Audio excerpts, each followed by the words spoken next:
तो hello my dear students, एक बार फिर से आप सभी का आपके अपने प्यारे से चैनल टारगेट सेमेस्टर पे स्वागत है। जैसा कि आप सभी लोगों को मालूम है कि आज के इस लेक्चर में हम बात करने वाले हैं फंडामेंटल्स ऑफ जेनेटिक्स। ठीक है, बहुत सारे बच्चों का डाउट था कि सर क्या हमको ये चीजें समझ में नहीं आ रही हैं। सर आप बता सकते हैं? बिल्कुल, आपके लिए हम आ चुके हैं। ठीक है, इस लेक्चर में हम बात करेंगे जेनेटिक्स के बारे में। तो उसमें भी जो आपका, अगर आप अपना सिलेबस देखे होंगे तो उसमें जो आपका टॉपिक दिया हुआ है सेल, ठीक है, उसको हम बात करेंगे। यहाँ मैं आपको एक चीज बताना चाहूंगा, जो ये सेल है, ठीक है, सेल आपको कहाँ कहाँ कवर करेगा। कवर सेल एक देखो आपको जेनेटिक्स में कवर कर देगा। ठीक है, उसके बाद जो बच्चे बायो से होंगे, ठीक है, कैसे होंगे?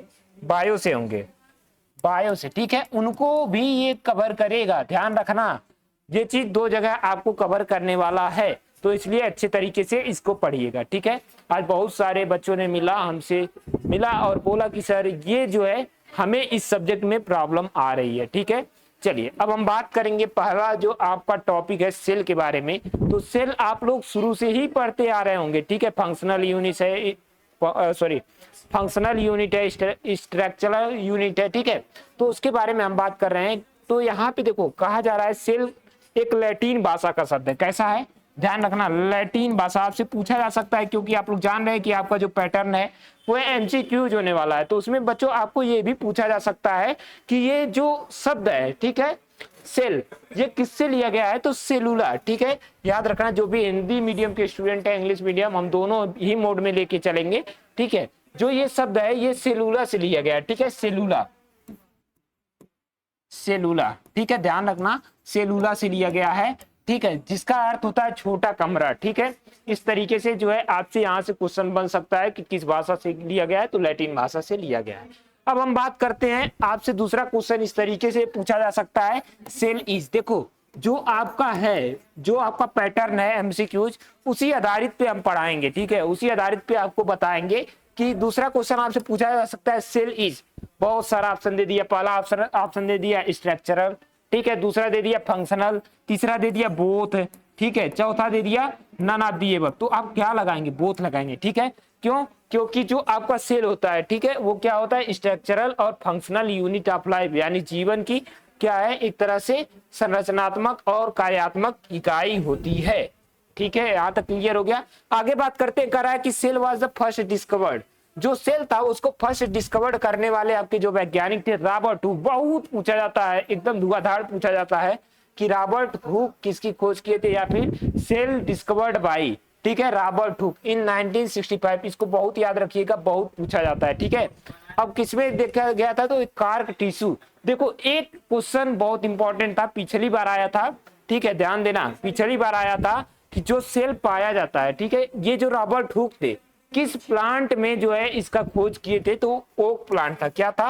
ओक प्लांट था। ये पिछली बार आपके सीनियर्स में आया हुआ है। ठीक है, ध्यान देना इस चीज को।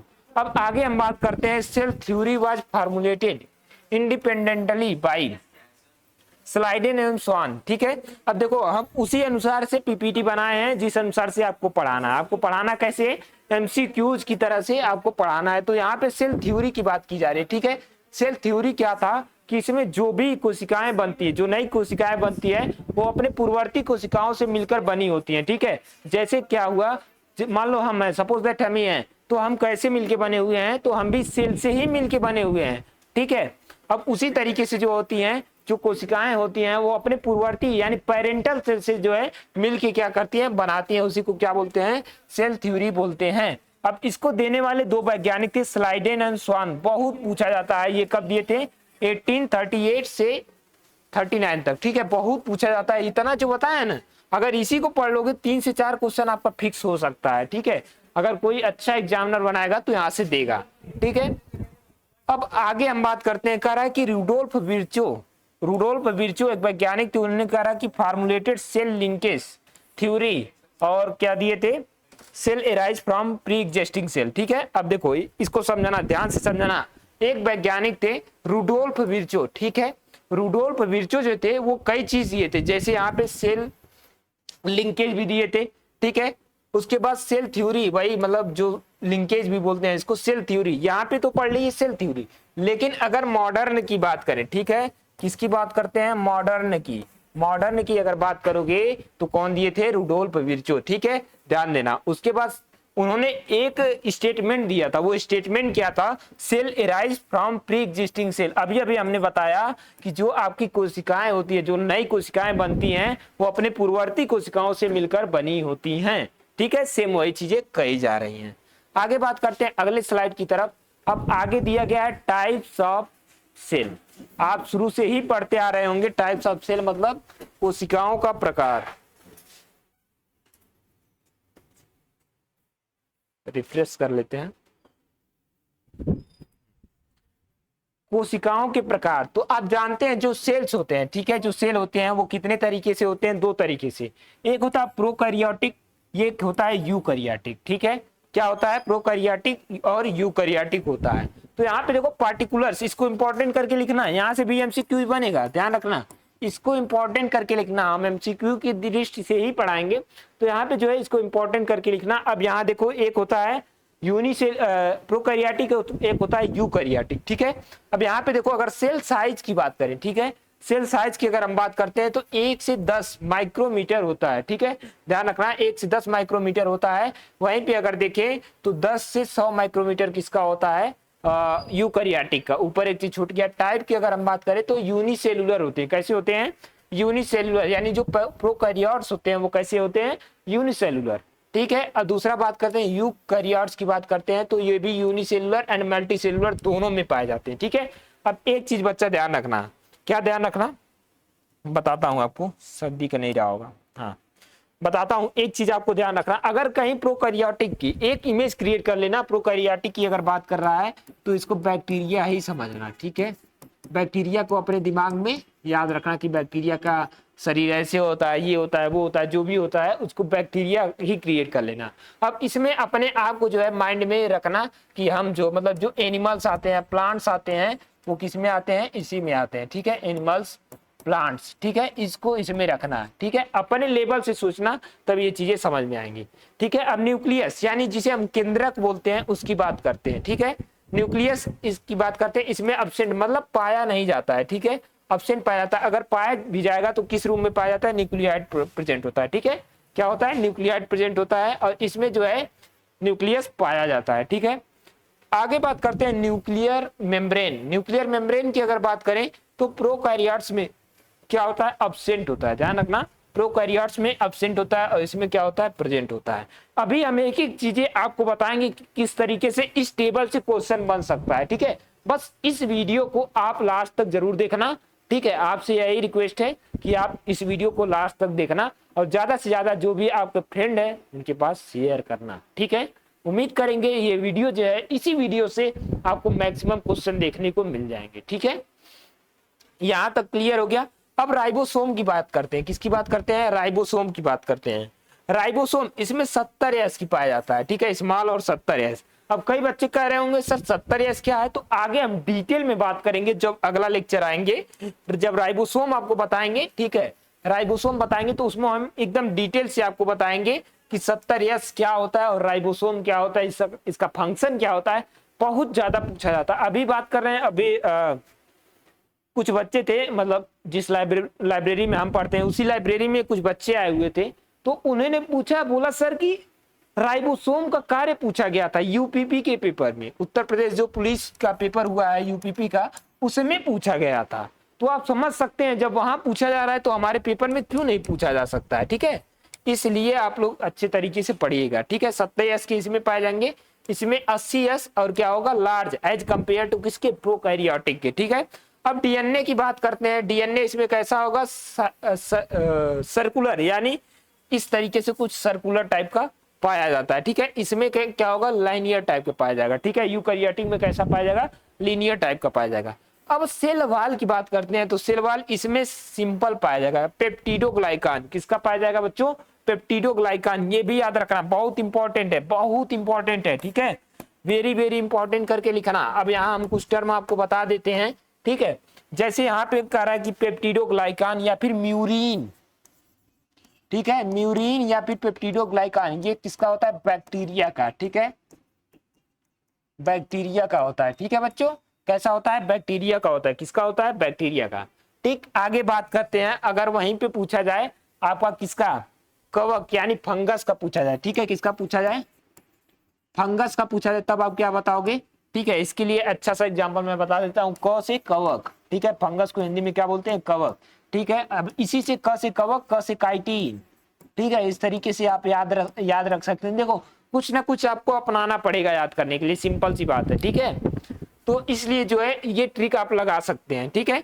वहीं पे अगर बात करते हैं, कोई पूछ ले कि वायरस में सिलवाल पाया जाएगा, क्या आप बता सकते हैं, नहीं, वायरस में सिलवाल नहीं पाया जाएगा। अब प्लांट की बात करते हैं तो प्लांट में भी सिलवाल नहीं पाया, सॉरी एनिमल में जो है सिलवाल एब्सेंट होता है, ध्यान रखना, एनिमल में सिलवाल जो है एब्सेंट होता है, ठीक है। ऑर्गेनेल्स की बात करते हैं तो मैक्सिमम ऑर्गेनेल्स जो है इसमें जो है एब्सेंट होते हैं, इसमें जो है प्रेजेंट होते हैं। इतना चीज समझ गए। अब यहाँ पे एक चीज छूट गया, सेल वाल की मैं बात कर रहा था ना, तो यहाँ पे सेल्यूलोज और काइटिन, यहाँ पे काइटिन लिखा हुआ है तो ये किसका होगा, कवक यानी फंगस का होगा। और यहाँ पे प्लांट, जो प्लांट सेल होता है वो सेल्यूलोज का बना होता है, ठीक है, प्लांट का जो होता है वो सेल्यूलोज से बना होता है। अब बात करते हैं अगला हिस्टोन प्रोटीन की। अब ये सभी चीजें मैं आगे डिस्कस करूंगा, ठीक है, आगे डिस्कस करूंगा ये सभी चीजें क्या होती हैं। बस इसमें आप लोग एक सिंपल सा अंतर याद रखो, जिससे कि आगे की इमेज जो है आपकी क्लियर हो जाए कि नहीं सर ये ऐसे ऐसे होगा, ऐसे ऐसे है, ठीक है, आगे की इमेज क्लियर हो जाए। हिस्टोन प्रोटीन इसमें क्या होता है, एब्सेंट होता है, और इसमें क्या होता है, प्रेजेंट होता है, ठीक है। आगे हम बात करते हैं अगले क्वेश्चन पे। हाँ, आपको बता दें जो भी विद्यार्थी हैं बीएससी एग्रीकल्चर फर्स्ट सेमेस्टर का तैयारी करना चाहते हैं एमसीक्यूज के माध्यम से, तो आपको बता दें आपका वही सारथी जैसे धोने का काम करता था, मतलब महाभारत में आप देखे होंगे सारथी बहुत ही प्रसिद्ध है, ठीक है, उसी तरीके से आपका ये सारथी जो बैच है, ठीक है, इसमें आपको हम क्या क्या चीजें देंगे और कितने में देंगे और क्या क्या है ये चीजें देख लीजिए। फीचर्स की बात करते हैं तो यहाँ पे थियरी ट्यूशन को छोड़िए क्योंकि आपका थियरी नहीं होने वाला है, ठीक है, इसलिए यहाँ पे लिखिए एमसीक्यूज, जो भी आपके एमसीक्यूज होंगे वो दिया जाएगा। साथ ही साथ आपको बता दें प्रीवियस ईयर पेपर, ठीक है, प्रीवियस ईयर पेपर जो होगा वो आपको 3 साल का दिया जाएगा, 2021, 22 और 23 का, ठीक है। उसके बाद आपको क्लास नोट्स दिया जाएगा, पीडीएफ दिया जाएगा, ठीक है। वो आपको जो क्लास नोट्स और पीडीएफ दिया जाएगा वो आपको हिंदी और इंग्लिश मीडियम में दोनों में दिया जाएगा, ध्यान रखना, हिंदी प्लस इंग्लिश दोनों में दिया जाएगा, आपको ध्यान रखना। और हम कोशिश करेंगे कि आपको हैंड रिटेन में ही दें, ठीक है। उसके बाद 60 नोट्स दिया जाएगा, पर्सनल मेंटरशिप दिया जाएगा, ठीक है। इतने फीचर्स आपको मिलेंगे। अब आपके दिमाग में आ रहा होगा सर आपका ये बैच कितने का है, तो 149 आपको पेमेंट करना है। कितना करना है, 149, ठीक है। इसमें अगर आप गुरुकुल 10, 1 मिनट,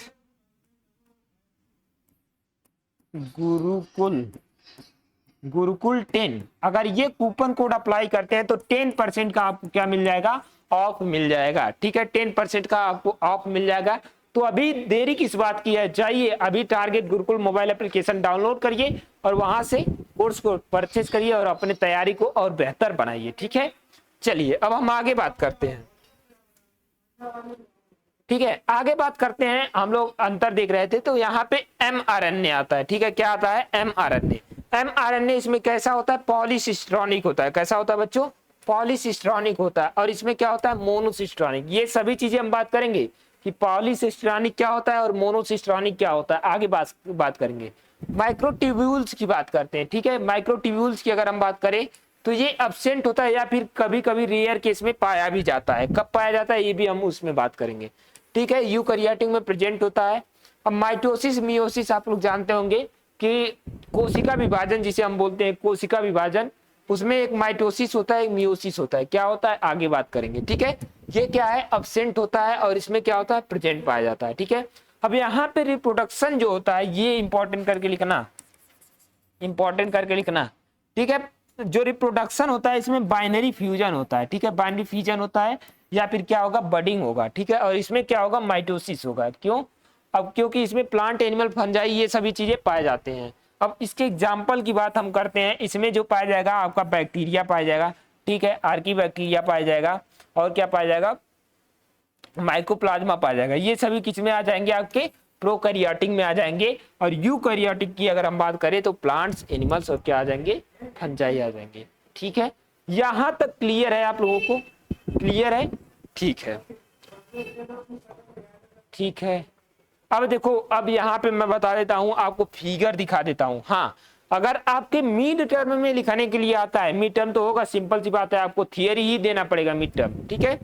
तो वहां पे आप फिगर भी बनाइएगा, ठीक है, 2-4 बार जो है प्रैक्टिस करिएगा, वहां पे फिगर आपका बन जाएगा, ज्यादा वो नहीं है, ठीक है। अब यहाँ पे देखो 2 सेल्स आपको दी गई हैं, एक है प्रोकैरियोटिक, यानी ये कैसा है, बैक्टीरिया वाला सेल है, ध्यान करो, अभी मैंने पढ़ाया, अभी बताया, बैक्टीरिया वाला सेल है।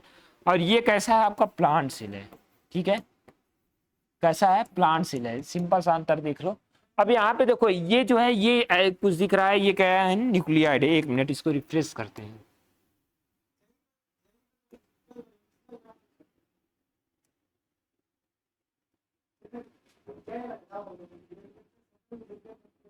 अब दिख रहा होगा सही से, ठीक है। ये क्या है, न्यूक्लियाइड है, ठीक है, न्यूक्लियाइड। इसी में जो है आपका क्या पाया जाएगा, क्या पाया जाएगा, हाँ देखो, वही हम बताए थे कि इसमें न्यूक्लियाइड क्या है, अगर न्यूक्लियस पाया जाएगा, किस रूम में पाया जाएगा, न्यूक्लियाइड, और इसमें क्या है, न्यूक्लियस पाया जाएगा, ठीक है, अंतर बता रहे थे, ठीक है। और ये सब क्या है, साइटोप्लाज्म है, इसमें भी देखोगे तो साइटोप्लाज्म आपको देखने को मिलेगा, ठीक है, नहीं दिया है क्या, हाँ, ये सब जो है साइटोप्लाज्म आपके है, मतलब जिसमें ऑर्गेनेल्स होते हैं उसे क्या बोलते हैं, साइटोप्लाज्म। एक सिंपल सी भाषा में ये जानो, ठीक है। आगे हम अंतर करके पूरा बता देंगे। ये क्या है, आपका फ्लैजेला, जिससे क्या करते हैं, ये मोटाइल यानी कि जो है गमन करते हैं, एक जगह से दूसरी जगह जाते हैं, ये बैक्टीरिया है, ठीक है। प्लाज्मा मेम्ब्रेन ये है आपकी, और ये जो है, ये वाली ये क्या है, सेल वॉल है, ठीक है। साइटोप्लाज्म तो बता ही दिया, पीली पीली, ये जो कुछ इस रेशे तरह है, इसे क्या बोलते हैं, पीली बोलते हैं, ठीक है। अब यहाँ पे मतलब हेयर लाइक या फिर थ्रेड लाइक स्ट्रक्चर को हम लोग क्या बोलते हैं, पीली बोलते हैं। अब यहाँ पे न्यूक्लियस बता दिया, न्यूक्लियोलस ये है, ठीक है। उसके बाद गोल्जी बॉडी देख लो, यहाँ पे दिया हुआ है, ठीक है। उसके बाद वेसल्स दिया हुआ है, एंडोप्लाज्मिक रेटिकुलम, प्लाज्मा मेम्ब्रेन। इसको आप वीडियो पॉज करना, ठीक है, उसके बाद आसानी से देख लेना, ठीक। आगे हम बात करते हैं, अंतर बाकी हमने बता दिया है। आगे बात करते हैं, कह रहा है कि plants and animal cell wall, इसको इंपॉर्टेंट करके लिखना, इंपॉर्टेंट करके लिखना, यहां से भी क्वेश्चन बनेगा, ठीक है। Plant cell and animal cell, इसमें अंतर देखा जाता है। कभी कभी आपका जब वाइवा होता है, ठीक है, वाइवा होता है, वो आया, एग्जामिनर आया और पूछ लिया, ये बताओ जो एनिमल का सिलवाल बना होता है वो किसका बना होता है, तो बच्चा आपको दिमाग लगाना होगा कि एनिमल में सिलवाल तो पाया ही नहीं जाता है, ठीक है, देखो यहाँ पे एब्सेंट होता है, ठीक है। तो ये सब दिमाग लगाना है, ठीक है, वो पूछ सकता है एग्जामिनर। अब यहाँ पे साइज की बात करते हैं, यानी कौन बड़ा होता है कौन छोटा होता है, उसकी बात करते हैं, ठीक है। तो इसमें जो है प्लांट सेल बड़ा होगा, ठीक है, और एनिमल सेल क्या होगा, छोटा होगा। अब सिलवाल की बात करते हैं, सिलवाल इसमें प्रेजेंट पाया जाएगा और इसमें क्या पाया जाएगा, एब्सेंट पाया जाएगा, ठीक है, ये बहुत इंपॉर्टेंट है, ठीक है। उसके बाद क्लोरोप्लास्ट, क्लोरोप्लास्ट जो है यानी क्या बोलते हैं इसको, हरित लवक बोलते हैं, इसका भी जो है इसमें प्रेजेंट रहेगा, इसमें क्या होगा, एब्सेंट रहेगा। वैक्यूल की बात करते हैं, इसमें लार्ज पाया जाएगा और जो भी पाया जाएगा वो कैसा होगा, परमानेंट होगा। उसके बाद जो है ये स्मॉल होगा और ये कैसा होगा, टेम्परेरी होगा, ठीक है, कैसा होगा, टेम्परेरी होगा, ठीक है। उसके बाद टोनोप्लास्ट की बात करते हैं, टोनोप्लास्ट इसमें प्रेजेंट होगा, इसमें क्या होगा, एब्सेंट होगा। सेंट्रियोल्स की बात करते हैं, इसमें एब्सेंट होगा, इसमें क्या होगा, प्रेजेंट होगा। और इसमें स्टोरेज मटेरियल, ये भी इंपॉर्टेंट है, इसको भी इंपॉर्टेंट करके लिखना, ठीक है। जितना बोल रहे हैं इंपॉर्टेंट, ये तो आपको रटा ही होना चाहिए, पूछा जा सकता है। स्टोरेज मटेरियल जो होता है इसका क्या होता है, स्टार्च होता है, और इसका क्या होता है, ग्लाइकोजन होता है, क्या होता है, ग्लाइकोजन होता है, ठीक है। तो इस चीज से याद रखना, आप बता देता हूं क्या क्या इंपॉर्टेंट है, इसको इंपॉर्टेंट कर लो, क्लोरोप्लास्ट को इंपॉर्टेंट कर लो, ठीक है, ठीक है, सेंट्रियोल्स को कर लो और इसको तो कर ही लो, ठीक है। इतना इंपॉर्टेंट है, इस टेबल से यहाँ से इतना क्वेश्चन बन सकता है। तो एक ही तो छूट रहा है, उसको भी पढ़ लेना, क्या दिक्कत है। आगे बात करते हैं, प्लांट सेल का कुछ स्ट्रक्चर इस टाइप का होता है, इसको रिफ्रेश कर लेते हैं।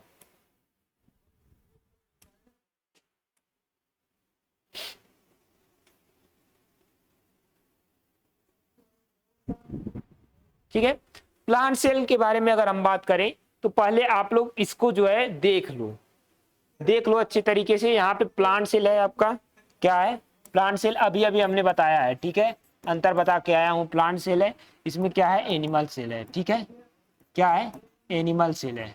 इसको देखना और इसको देखना, आपस में दोनों को कंपेयर करना कि किसमें क्या पाया जा रहा है, किसमें क्या नहीं पाया जा रहा है। अगर हो सके तो इसको जो है स्क्रीनशॉट मारना और प्रिंट करके या फिर खुद बना सकते हो, बना के चिपका लेना, ताकि हमेशा देखते रहोगे तो याद रहेगा, ठीक है, ठीक है। चलो आगे बात करते हैं सेल ऑर्गेनेल्स के बारे में, ठीक है। सेल ऑर्गेनेल्स के पहले यहाँ पे मैं कुछ बताना चाहूंगा आपको। सेल ऑर्गेनेल्स, ठीक है, ऑर्गेनेल्स किसको बोलते हैं, ठीक है, कोशिकांग किसको बोलते हैं। एक चीज जानो, हाँ, यहाँ पे देखो एक सिस्टम चलता है, जैसे जो सेल है आपका, ठीक है, सेल मिलके आपका मतलब कोशिका मिलके क्या बनाएगी, ऊतक, यानी क्या बनाएगी टिश्यू, ठीक है। सभी टिश्यू मिलके क्या बनाएंगे, किसी ऑर्गेनेल्स को बनाते हैं, ठीक है, क्या बनाएंगे ऑर्गेनेल्स बनाएंगे, ऑर्गेनेल्स बनाएंगे। ऑर्गेनेल्स बनाने के बाद एक क्या बन जाती है, उसके बाद आपके ऑर्गेनेल्स मिलके आपकी क्या बनाते हैं, एक बॉडी का निर्माण करते हैं, ठीक है, शरीर बनाते हैं, ठीक है, ठीक है, समझ गए, ये भी चीजें पूछी जा सकती हैं समझने के लिए, ठीक है।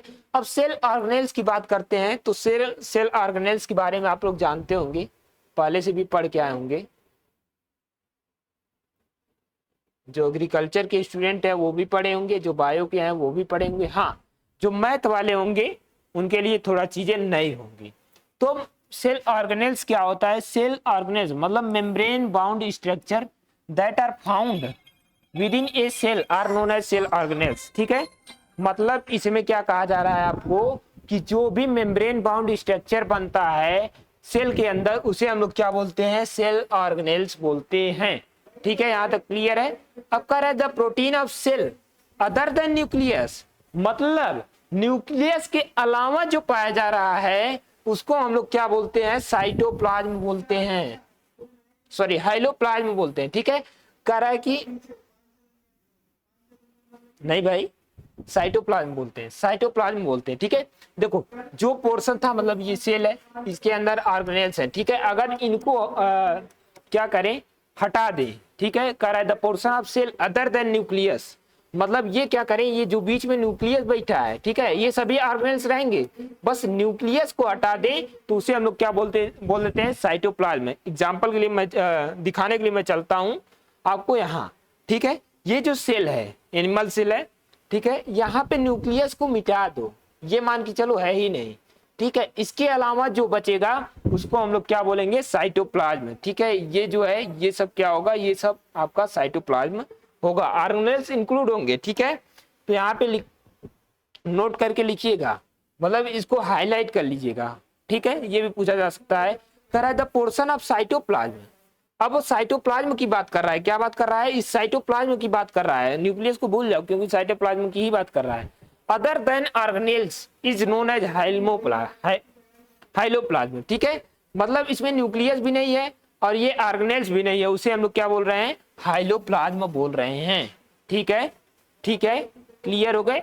क्यों, क्योंकि यहाँ पे साइटोप्लाज्म हम पहले ही बता दिए कि उसमें न्यूक्लियस नहीं रहेगा, बाकी जो भी ऑर्गेनेल्स होंगे उसको मिला के हम लोग साइटोप्लाज्म बोल रहे थे। अब इसमें जो लिखा है, कह रहा है कि साइटोप्लाज्म अदर देन ऑर्गेनेल्स, और एक तो साइटोप्लाज्म में न्यूक्लियस था ही नहीं, और जो ऑर्गेनेल्स था उसको भी यहाँ से हटा दिया जाए, जो बचेगा उसे हम लोग हाइलोप्लाज्म बोलते हैं। यहाँ तक क्लियर है आप लोगों को, क्लियर है ना। अब देखो अगला आता है न्यूक्लियस। न्यूक्लियस को हिंदी में क्या बोलते हैं, केंद्रक, क्या बोलेंगे बच्चों, केंद्रक, क्या बोलते हैं, केंद्रक। हाँ, जो बच्चे ग्रुप को नहीं ज्वाइन किए हैं उस ग्रुप को ज्वाइन कर लेना, वहां पे ये पीपीटी वगैरह हम प्रोवाइड करा देंगे आपको, ताकि अच्छे तरीके से आप लोग पढ़ लीजिएगा।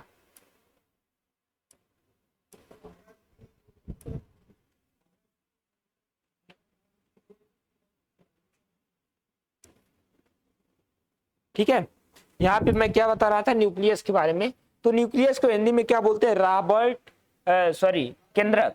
अब यहाँ पे मैं क्या बताने जा रहा था, इसका जो खोज किए थे रॉबर्ट ब्राउन साइंटिस्ट थे। देखो आप एक चीज याद करना, जितने भी ऑर्गेनेल्स हैं, ठीक है, और जितने भी डिस्कवरीज है मतलब जो डिस्कवर किए हैं उनको इधर लिखना है, इनको इधर लिखना। दो चीजें होती है, एक कोई टर्म देता है, एक डिस्कवर करता है, दोनों अलग अलग हैं। ठीक है, इसको लिखना और याद करना अच्छे तरीके से। यहाँ से भी एक दो क्वेश्चन आपको देखने को मिल जाएगा। न्यूक्लियस की बात करें, न्यूक्लियस को पहले खोज करने वाले रॉबर्ट ब्राउन थे। कब खोज किए थे? 1833, या फिर कहीं कहीं कई बुकों में 1831 भी मिल जाएगा। तो सन को आप लोग ऑप्शन के अकॉर्डिंग देख लीजिएगा। सिंस न्यूक्लियस कंटेन क्रोमोसोम, यानी जो न्यूक्लियस है उसमें क्या पाया जा रहा है? क्रोमोसोम्स पाए जाते हैं। क्या रहा है? क्रोमोसोम एंड क्या पाए जाते हैं? जीन्स पाए जाते हैं। ठीक है, it is controlling centre of the cell. ये क्या करता है? पूरे सेल को क्या करता है? कंट्रोल करता है। क्या करता है बच्चों? कंट्रोल करता है। ठीक है, पूरे सेल को कंट्रोल करता है। जैसे हम है, ठीक है, हमारे अंडर में दे दिया गया, कहा गया कि दीपक ये लो 10 बच्चों को और तुम जाओ ये काम करवा लो। ठीक है, तो उसमें हम क्या कर रहे हैं? एक तरह से कंट्रोल ही तो कर रहे हैं। ठीक है, उसी तरीके से ये क्या होता है? सभी ऑर्गेनेल्स को क्या करता है? कंट्रोल करने का काम करता है। इसलिए इसे क्या बोलते हैं? कंट्रोलिंग सिस्टम बोलते हैं। ठीक है, कह रहा है कि डायरेक्टर ऑफ सेल, या फिर क्या बोलेंगे? डायरेक्टर। जैसे अब हम गए 10 लोगों को काम करवा रहे हैं, तो हमें या तो डायरेक्टर बोल दो या फिर कंट्रोलिंग सेंटर बोल दो कि इन्हीं के पास ये है। ठीक है, कह रहा है कि a nucleus consist of 3 main parts, यानी न्यूक्लियस जो होता है उसमें 3 पार्ट पाए जाते हैं, जिसे हम लोग बोलते हैं न्यूक्लियर एनवलप, और क्या बोलते हैं? न्यूक्लियोलस बोलते हैं, और क्या बोलते हैं? क्रोमैटिन। 3 चीजें आपको देखने को मिलती हैं। किसमें देखने को मिलेंगी? न्यूक्लियस में देखने को मिलेंगी। अगले पीपीटी की तरफ चलते हैं हम लोग।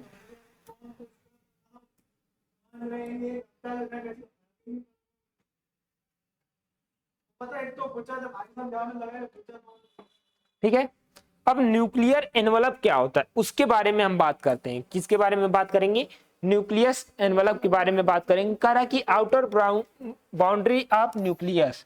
ठीक है, जो न्यूक्लियस था उसका आउटर बाउंड्री को हम लोग क्या बोल रहे हैं? इनवलप बोल रहे हैं। ठीक है, and appears as double layer membrane. ध्यान रखना, डबल लेयर मेम्ब्रेन किसको क्या है? ये न्यूक्लियर एनवलप को बोलते हैं। अंडर इलेक्ट्रॉन माइक्रोस्कोप, इसको किसके अंदर देखोगे? इलेक्ट्रॉन माइक्रोस्कोप के अंदर देखोगे। ठीक है, ध्यान रखना। डबल मेम्ब्रेन किसमें पाई जाती है? एक होता है न्यूक्लियस। ठीक है, न्यूक्लियस में पाई जाएगी। उसके बाद आपका क्लोरोप्लास्ट में देखने को मिलता है। ये भी पूछा जाता है, double layer membrane is found, दे के 4 ऑप्शन दे देगा, उस तरीके से आपसे क्वेश्चन पूछा जा सकता है। ठीक है, आगे बात करते हैं। कह रहा है the space between outer and inner membrane, मतलब अब मान लो ये इनवलप है। ठीक है, अब इसमें जो है डबल लेयर है। ठीक है, डबल लेयर बना लिए। रुक जाओ, अच्छे से ही बना देते हैं, रुको। हाँ, ये चीज हो गए। ठीक है, 2 लेयर हमने बना दिया। ठीक है, अब कह रहा है the space between outer and inner membrane, मतलब इसके बीच का स्पेस जो है उसे हम लोग क्या बोलते हैं? पेनिकुलर स्पेस। ठीक है, पेनिक्लियर स्पेस बोलते हैं। ठीक है, ये ध्यान रखना। ठीक, nuclear envelope has many small apertures known as nuclear pores, मतलब इसमें क्या पाए जाते हैं? न्यूक्लियर पोर्स भी पाए जाते हैं। कह रहा है कि these pores provided direct connection between nucleus and cytoplasm, मतलब यहाँ पे कुछ पोर्स पाए जाते हैं, इनका जो किससे कनेक्शन होता है? सॉरी, यहाँ पे पाए जाएंगे। ठीक है, इसमें जो पोर्स पाए जाते हैं उनका कहाँ से कनेक्शन होता है? साइटोप्लाज्म और न्यूक्लियस का कनेक्शन को जोड़ते हैं। ठीक है, समझ गए? आगे बात करते हैं अगले तरफ।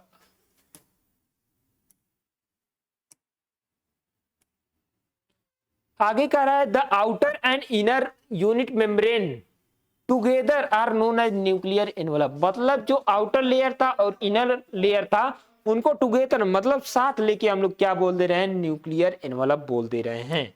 ठीक है, उसके बाद बात करते हैं न्यूक्लियोलस की। ये भी इंपॉर्टेंट है, ये पूछा जाता है। ठीक है, पूछा जा सकता है। न्यूक्लियर एनवलप की बात करते हैं तो कह रहा है कि ए spherical body of found in the nucleus is called nucleolus. ठीक है, मतलब स्फेरिकल बॉडी होती है, किसके अंदर पाई जाती है? न्यूक्लियस के अंदर पाई जाती है, जिसे हम लोग क्या बोलते हैं?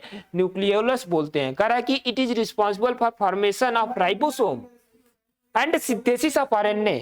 ठीक है, एक चीज ध्यान रखना बच्चों, यहाँ इसको हम लोग क्या बोलते हैं? राइबोसोम की फैक्ट्री बोलते हैं।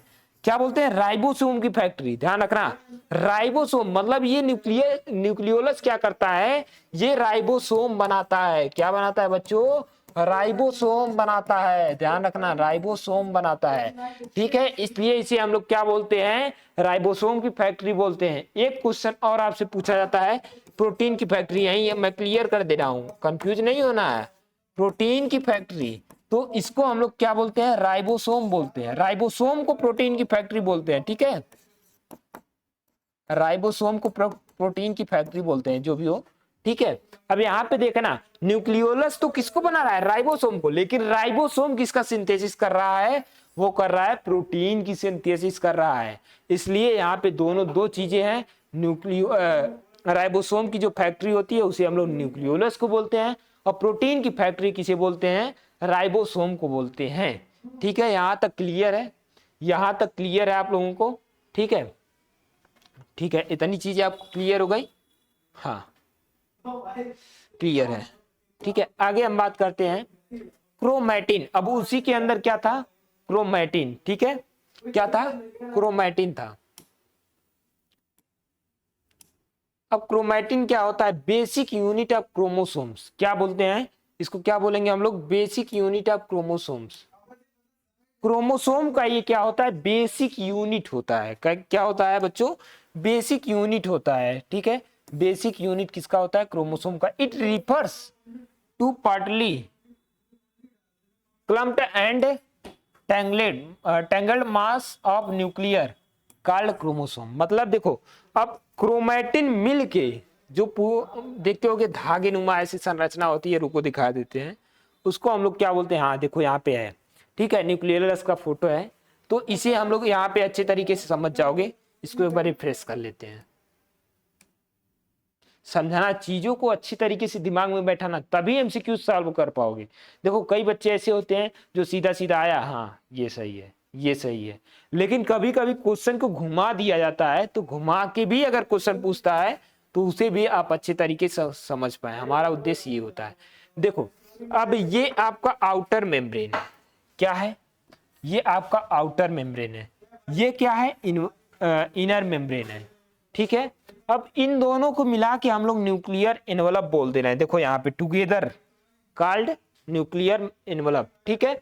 अब यहाँ पे जो ये पोर्स दिख रहे हैं आपको, यहाँ जो पोर्स दिखाई दे रहे हैं उसे हम लोग न्यूक्लियर पोर बोल रहे हैं। क्या बोल रहे हैं, न्यूक्लियर पोर। और ये जो धागे नुमा थ्रेड्स लाइक स्ट्रक्चर है, इसे हम लोग क्या बोल रहे हैं, क्रोमैटिन बोल रहे हैं। क्या बोल रहे हैं बच्चों, क्रोमैटिन बोल रहे हैं। और इसी के बीच में कौन बैठा है, न्यूक्लियोलस, जो क्या कर रहा है, राइबोसोम का सिंथेसिस कर रहा है। क्या कर रहा है, राइबोसोम का सिंथेसिस कर रहा है, उसे हम लोग क्या बोल रहे हैं, न्यूक्लियोलस बोल रहे हैं, ठीक है। उसके बाद ये जो जैसे वहां पे साइटोप्लाज्म था, वैसे यहाँ पे न्यूक्लियोप्लाज्म है, ठीक है। ये जो भी चीजें हैं, इसके मतलब जो ये प्लाज्म पाए जा रहे हैं उसे हम लोग क्या बोल रहे हैं, न्यूक्लियोप्लाज्म बोल रहे हैं, ठीक है। आज के लिए इतना ही रखते हैं, और आगे के लेक्चर में हम यहीं से स्टार्ट करेंगे, ठीक है। तो इतना आप लोग ये बताइएगा, यहाँ तक आपको चीजें समझ में आई या नहीं आई, या फिर कोई भी डाउट होता है आप कमेंट बॉक्स में लिखिएगा। उसके लिए हम हमेशा क्या करेंगे, आपके समस्याओं को समाधान करते रहेंगे, ठीक है। Till the take care, bye bye, thank you.